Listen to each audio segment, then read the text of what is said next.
Olá, vamos direto ao ponto hoje, com o Salmo 87. Ele começa assim com uma imagem bem forte, né? A cidade de Sião, fundada por Deus lá no Monte Santo. E um detalhe, olha só, o Senhor ama essa cidade mais que qualquer outro lugar em Israel. Pois é. E logo em seguida, no verso 3, ele solta essa coisas gloriosas se dizem de ti, ó cidade de Deus.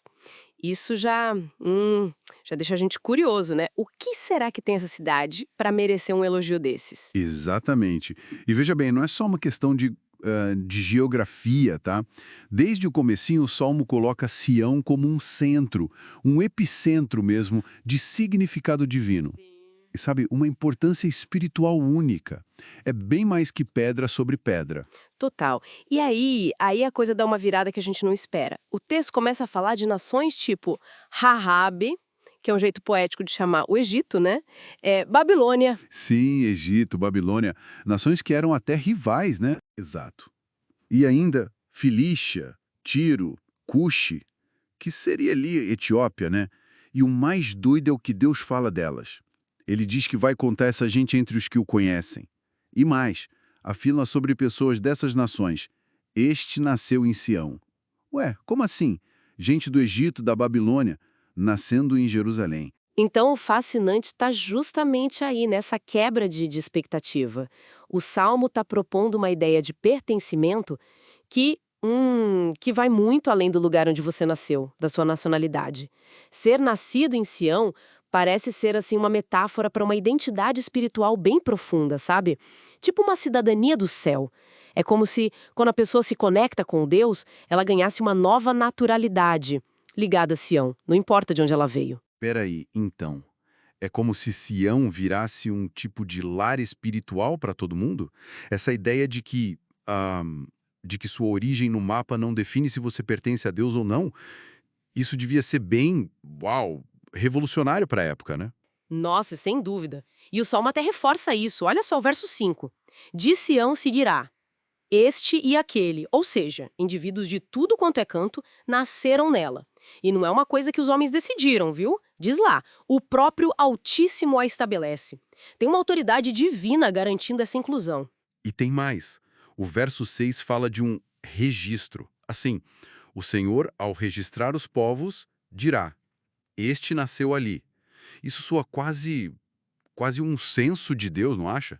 Não é só uma poesia bonita, parece que tem um reconhecimento oficial mesmo, vindo de Deus. Gere uma contagem real, uma validação lá de cima dessa cidadania espiritual.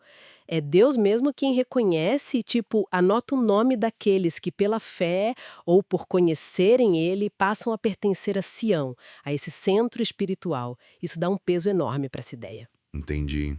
E depois dessa visão super inclusiva, universal até, o salmo termina num clima de festa, né? O último verso, o 7, fala de cantores, gente dançando e uma declaração final. Todas as minhas fontes estão em ti.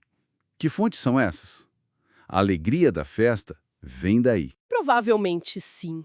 Essas fontes aqui, a gente pode entender como a origem de tudo que sustenta a vida de verdade, sabe? Alegria, bênção, salvação, o sustento espiritual. Para quem escreveu isso, tudo de bom brota da presença de Deus, que está simbolicamente ali em Sião. É uma declaração de que a fonte real da vida e da felicidade está nessa conexão com o divino. E o mais legal é que agora essa fonte está acessível para a gente de todas as nações. Todos aqueles nascidos espiritualmente ali. Certo, certo. Então, para a gente amarrar aqui, o Salmo 87 mostra Sião não só como uma cidade física, fundada e amada por Deus, mas de um jeito bem surpreendente, como um ponto de encontro espiritual. Um lar simbólico para a gente de tudo quanto é lugar do mundo, desde que se volte para Deus. Exatamente. E se a gente pensar um pouco mais amplo, né? O Salmo está pintando um quadro onde o povo de Deus não se define por etnia, por fronteira, mas sim por reconhecer o Altíssimo. Sião vira esse símbolo muito forte de unidade espiritual, de pertencimento, onde as barreiras aqui da Terra meio que perdem a importância diante desse registro divino. Isso deixa a gente com uma pergunta no ar, né? Uma provocação interessante para pensar. Num mundo ainda tão cheio de divisão, como seria hoje, para a gente, para diferentes culturas, diferentes povos, redescobrir que as nossas fontes, sabe, nossa origem, nosso sustento mais fundo, podem estar uma conexão em comum. Uma conexão que realmente vá além das fronteiras que a gente costuma ver. Fica aí para a gente pensar.